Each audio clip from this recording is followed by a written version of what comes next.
በስመ አብ ወወልድ ወመንፈስ ቅዱስ አሐዱ አምላክ አሜን።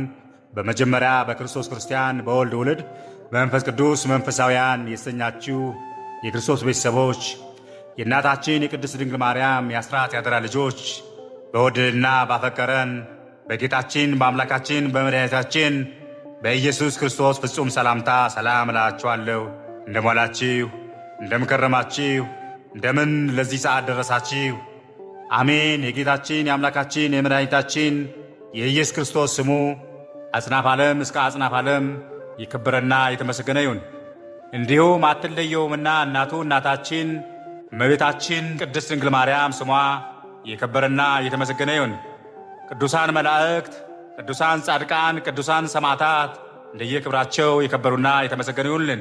ዛሬ የምንማማረው መስከረም 21 ቀን ግሸን ማርያም ወይም የብዙሃን ማርያም እያልን የምንጠራት ስለምንድን ትከበራለች? ጌታችን የተሰቀለበት መስቀል ወደ ሀገራችን እንዴት ሊገባ ቻለ? የሚሉትን ሁለት አበይ ታሪኮችን እንደ እግዚአብሔር በጎ ፈቃድ አብረን እናያለን።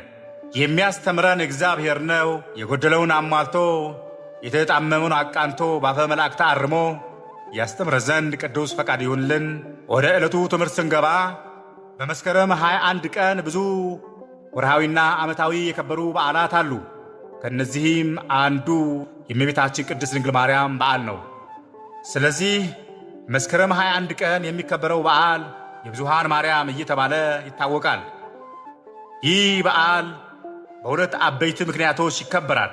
አንደኛ ሊቃውንተ ቤተ ክርስቲያን ሃይማኖታዊ ውሳኔ ለማዘጋጀት ከሩቁም ከቅርቡም የተሰባሰቡበት ቀን ነው። ሁለተኛው ግሸን ደብረ ከርቤ እያልን የምንጠራው በዓል ነው። ይህ ደግሞ ጌታችን መድኃኒታችን ኢየሱስ ክርስቶስ የተሰቀለበት መስቀል በግሸን ደብረ ከርቤ የተቀመጠበት ዕለት ነው። በአርእስቱ ላይ እንዳየነው ዛሬ መስከረም 21 ቀን የብዙሃን ማርያም ይባላል ብለናል። ይህ ማለት ደግሞ እመቤታችን ቅድስት ድንግል ማርያም የብዙዎች እናት መሆኗን ያሳየናል ማለት ነው። ዋናው ምስጢር ግን በንቅያ የምትባል አገር 318 ቅዱሳን ሊቃውንት የተሰበሰቡበት ቀን ነው።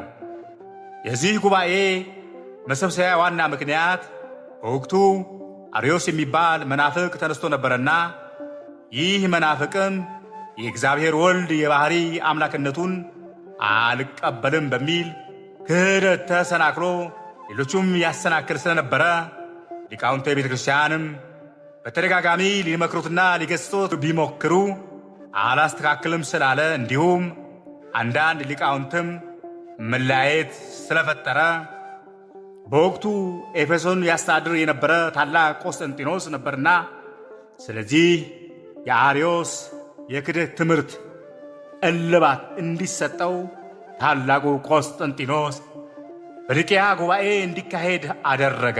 በየአገሩ የሚገኙ ሊቃውንትም ጥሪ ወይም መልእክትን አስተላለፈ። በዚህ መሠረትም ሚያዝያ 21 እስከ መስከረም 21 ቀን 2348 ሊቃውንት በኒቅያ ተሰባሰቡ። ይህ ጉባኤ እንደ ቅዱሳን ሐዋርያት ሙታን ያስነሱ፣ ለምጻም ያነጹ፣ አንካሳ ያረቱ፣ የዕውራን ዓይን ያበሩ፣ ድውያን የፈወሱ፣ ሌላም ተአምራትን ያደረጉ ሊቃውንቶችን ያሰባሰበ ጉባኤ ነበረ። አስተውሉ። ሊቃውንቱ ታዲያ ሱባኤ ይዘው በጸሎት ከቆዩ በኋላ ኅዳር 9 በንጉሥ ቆስጠንጢኖስ ሊቀመንበርነት በእለእስክንድሮስ አፈ ጉባኤነት ጉባኤው በግልጽ ወይም በይፋ ተጀመረ።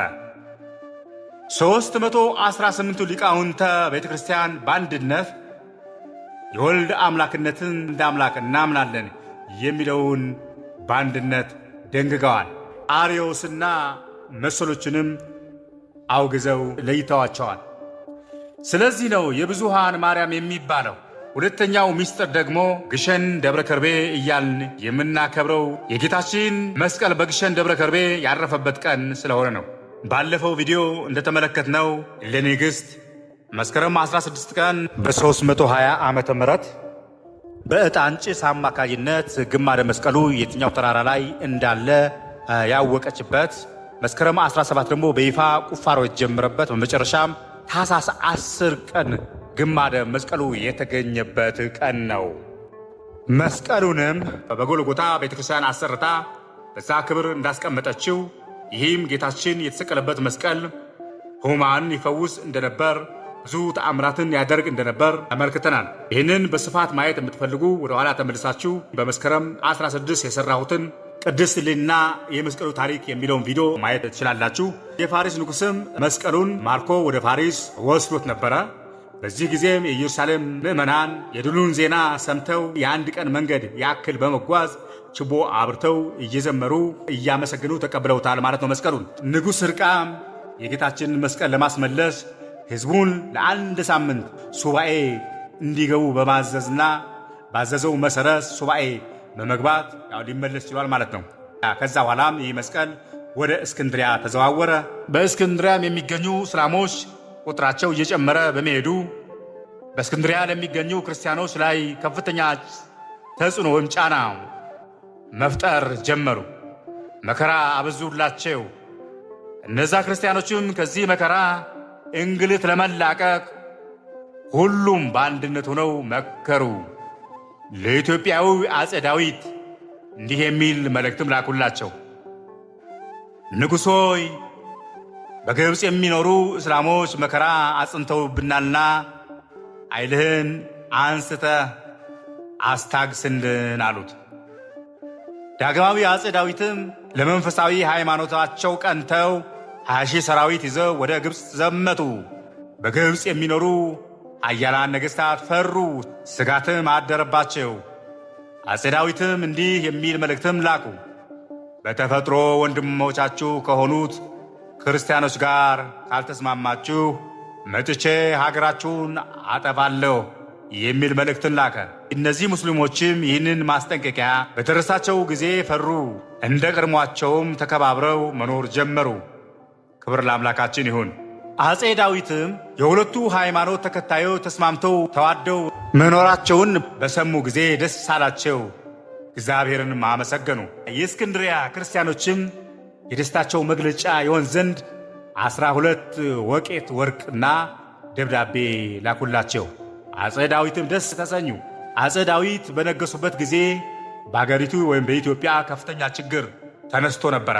ታዲያ አንድ የበቃ አባት ወደ ንጉሡ ሂዶ ግማደ መስቀሉ ወደ ሀገራችን ብታስመጣ ረሃቡ ይጠፋል ብሏቸው ነበርና አፄ ዳዊትም የተላከላቸውን 12 ወቄት ወርቅ መልሰው ለግብፃውያን ክርስቲያኖች ላኩላቸው። እኔ ያደረግኩት የክርስቶስ ፍቅር አስገደኝ ነው እንጂ ሌላ ጥቅማ ጥቅም ፈልጌ አይደለም። ነገር ግን በአገሬ ችግር ስላለ ክርስቶስ የተሰቀለበትን መስቀል ከላካችሁልኝ ችግሩ ይወገዳል። ስለዚህ በዚህ ወቄት ምትክ መስቀሉን ላክልኝ ብሎ ደብዳቤ ላከላቸው ማለት ነው። በእስክንድሪያ ያሉ ክርስቲያኖቹም ይህንን ደብዳቤ በደረሳቸው ጊዜ ከሊቃነ ጳጳሳትና ኤጲስቆጶሳትን በመነጋገር በመመካከር የጌታችንን ግማደ መስቀሉ ከቅዱሳን አጽምና ንዋየ ቅዱሳን አድርገው በሰረገላና በግመል አስጭነው ሲናር ወይም ሱዳን ድረስ አመጡላቸው። አፄ ዳዊትም በእልልታ በእምብልታ ታጅበው ለመስቀሉ እየሰገዱ እየዘመሩ በክብር የጌታችን የመድኃኒታችን የኢየሱስ ክርስቶስ የተሰቀለበትን መስቀል ተቀበሏቸው። ክብር ለአምላካችን ይሁን። ከመስከረም 16 ጀምሮ ለ3 ቀናት በኢትዮጵያ ሰማይ ላይ ብርሃን ሆነ። ግማደ መስቀሉም ወደ ኢትዮጵያ ሳይደርስ ገና በመጓዝ ሳለ አፄ ዳዊት በድንገት በሲናዊ በሱዳን ላይ አረፉ። እንግዲህ ግማደ መስቀሉም እዛው ሱዳን ላይ ለተወሰነ ጊዜ ቆየ። ከዛ በኋላ የአፄ ዳዊት ልጅ አፄ ዘርዓ ያዕቆብ እንደነገሰ ወደ ሲናር ሄደ። ግማደ መስቀሉና ንዋየ ቅዱሳቱን በክብር ወደ ኢትዮጵያ ይዘዋቸው መጣ። በመናገሻው ከተማ በደብረ ብርሃንም ቤተ ክርስቲያን ሰርቶ በማስቀመጥ ሲፈልግ መስቀሉን በመስቀለኛ ቦታ ላይ አስቀምጥ የሚል ሕልም አየ። አፄ ዘርዓ ያዕቆብ ለጊዜውም የመስቀለኛ ቦታ ስላልተገለጠለት መስቀለኛ ቦታ ነው ወዳለው ቦታ መስቀሉን ያስዘዋውረውና ያስቀምጠው ነበረ። አብነት በሸዋ በድሬ ማርያም፣ በእንጦጦ ማርያም፣ ሌሎችም ቦታዎችን አስቀምጦት ነበረ። ነገር ግን አሁንም አፄ ዘርዓ ያዕቆብ በተደጋጋሚ መስቀሉን በመስቀለኛ ቦታ አስቀምጥ የሚል ራእይ እያየ ስለነበረ ለ7 ቀናት ያክል ሱባኤ ገባ። በመጨረሻም መስቀለኛውን የሚመራ አምደ ብርሃንም ይመጣልሃል የሚል ተገለጸለት። ከሱባኤው ከወጣ በኋላ በፊቱ አምደ ብርሃን ቆመ። በዛ መሰረትም አሁን ካለበት ግሸን አምባ መርቶ አደረሰው ማለት ነው። ክብር ለአምላካችን ለእናቱ ለወላዲተ አምላክ ይሁን። አፄ ዘርዓ ያዕቆብም መስከረም 21 ቀን መስቀሉን በመስቀለኛ ቦታ አስቀመጡት። እኔና እናንተ ዛሬ የምናከብረው ማለት ነው። ከዚህ መስቀል ጋርም በዕለተ ዓርብ ጌታችን መድኃኒታችን ኢየሱስ ክርስቶስ ሲሰቀል ለብሶት የነበረ ቀይ ልብስ፣ ከሮም የመጣ ከለሜዳ፣ ሐሞት የጠጣበት ሰፍነግ፣ ዮሐንስ የሳለው ኩራተ ርእሱ አብረው መጥተዋል። ባጭሩ ይህ ዕለት በልዩ የምናከብረው የጌታችን የአምላካችን የመድኃኒታችንና የኢየሱስ ክርስቶስ የተሰቀለበት፣ ደሙ የፈሰሰበት፣ ሥጋውም የዋለበት፣ ሕሙማኑ የፈወሰውበት፣ ሰይጣን ዲያብሎስን ድል የነሳበት፣ እኛን ከጨለማ ወደ ብርሃን ያሸጋገረበት የጌታችን ቅዱስ ዕፀ መስቀል በመስቀለኛ ቦታ የተቀመጠበት በግሸን ደብረ ከርቤ ያረፈበት ዕለት ነው። ክብር ለአምላካችን። በግሸን አምባ በሁሉም አቅጣጫ ቤተክርስቲያን አሉ። ከመስቀሉ በላይ የእመቤታችን ቅድስት ድንግል ማርያም፣ የቅዱስ ሚካኤል፣ በቀኝ በኩል የቅዱስ ገብርኤል፣ በግራ በኩል ደግሞ የቅዱስ ዑራኤል ቤተክርስቲያን እንዲሁም በመካከል መስቀሉ ያለበት ወይም የእግዚአብሔር አብ ቤተክርስቲያን ይገኝበታል። ወደዚህ ቦታ ሄዳችሁ በረከቱን መቀበል ለምትፈልጉ ሁሉ እንኳን ደስ አላችሁ። ወደዚህ ቦታ ሄዳችሁ በረከቱን መቀበል ለምትፈልጉ ምዕመናን በመጀመሪያ የዚህን ቅዱስ ቦታ ስፍራ ታሪኩን ማወቅ ይጠበቅብናልና ይህን ታሪክ በጥቂቱ ማወቅ ይጠበቅብናል ማለት ነው። ይህ ቅዱስ ስፍራ የሚገኘው በወሎ ክፍለ ሀገር ሲሆን ከአዲስ አበባ 480 ኪሎ ሜትር ርቆ ይገኛል ማለት ነው። አምላካችን ላስተማረን ለገሰጸን ክብር ይድረሰው። ለእናቱ ለእኛም እናታችን ለቅድስት ድንግል ማርያምም ምስጋና ይድረሳት። የሰማነው በዝነ ልቦናችን ያሳድርልን።